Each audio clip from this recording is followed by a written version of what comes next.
Hello!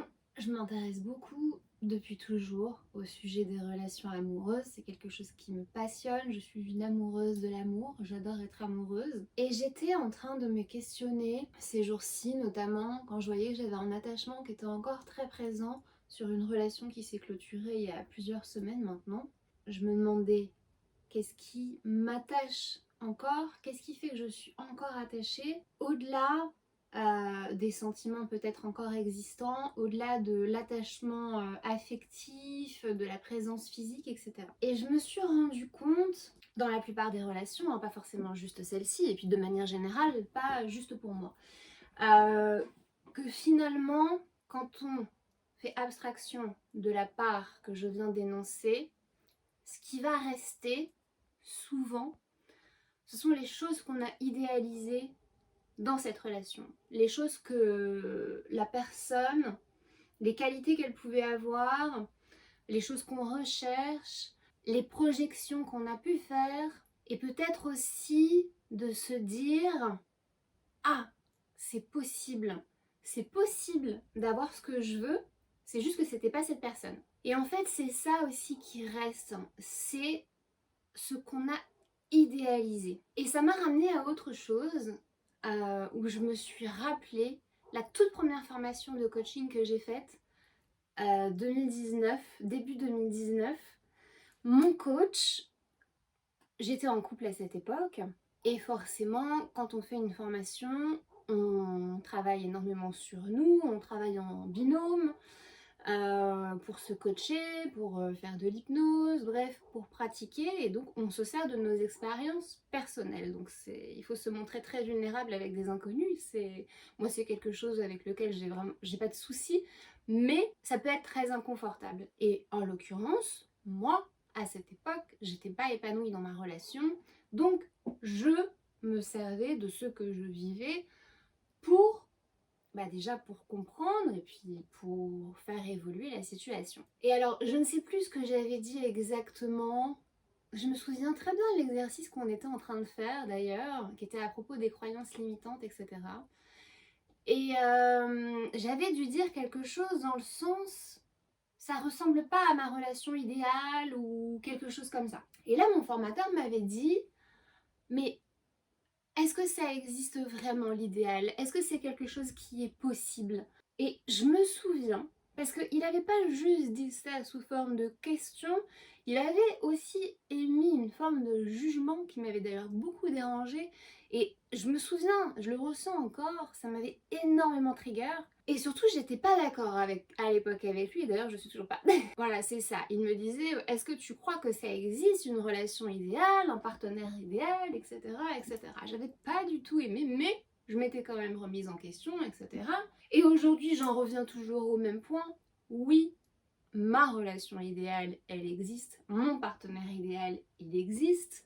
C'est juste que je n'étais pas avec la bonne personne à cette époque. Et ce que je remarque aussi surtout, c'est que plus je suis au clair avec moi-même, plus je respecte mes besoins, mes limites, plus je sais qui je suis, quelles sont mes qualités, quels sont mes défauts, plus je prends conscience des blessures que j'ai intégrées, transmutées, que je suis honnête avec moi-même en me disant que j'ai encore des blessures, notamment relationnelles. Peut-être que ça me prendra encore des années, peut-être même toute une vie, peut-être qu'elles ne guériront jamais, je ne sais pas, et c'est pas grave, c'est ok.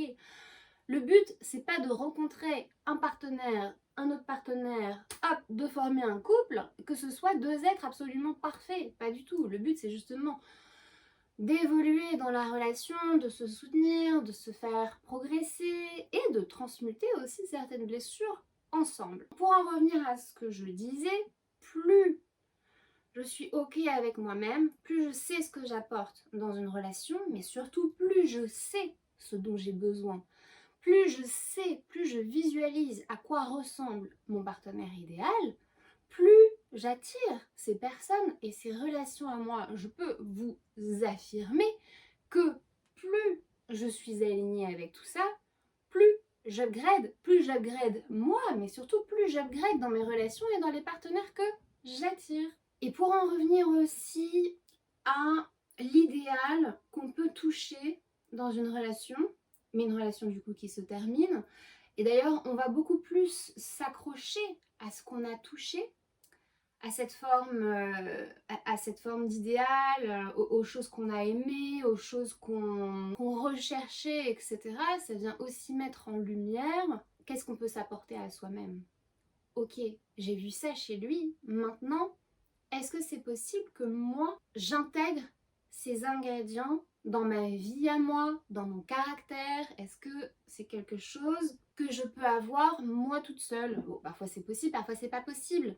Parfois on a besoin de l'autre, la complémentarité, les polarités. Mais ouais, on va s'accrocher à ça et parfois mettre de côté les raisons pour lesquelles ça s'est terminé, pourquoi ça n'a pas marché, etc. Alors que c'est aussi là que se résident certaines clés, certaines compréhensions et justement certaines libérations. Finalement, c'est dans la séparation ou dans la fin d'une histoire. De manière générale, il y a toujours quelque chose à apprendre et à comprendre pour justement tenter de faire différemment la prochaine fois. Sinon, on est dans des schémas répétitifs. Donc si aujourd'hui vous êtes dans une situation où vous avez encore beaucoup d'attachement par rapport à une personne, par rapport à une relation, vous avez du mal à faire le deuil, essayez de vous pencher sur ce que ça vous a apporté. Déjà, ayez beaucoup de gratitude pour la rencontre que vous avez faite et pour ce que ça vous a apporté. Essayez de comprendre les choses que vous avez appréciées, les choses que vous avez moins appréciées, les choses que vous avez envie de garder, les choses que vous avez envie de retrouver dans une relation future, etc.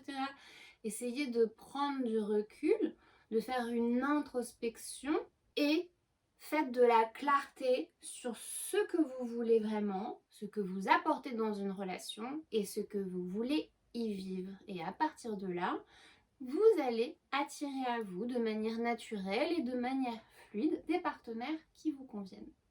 À bientôt pour une nouvelle vidéo. Ciao!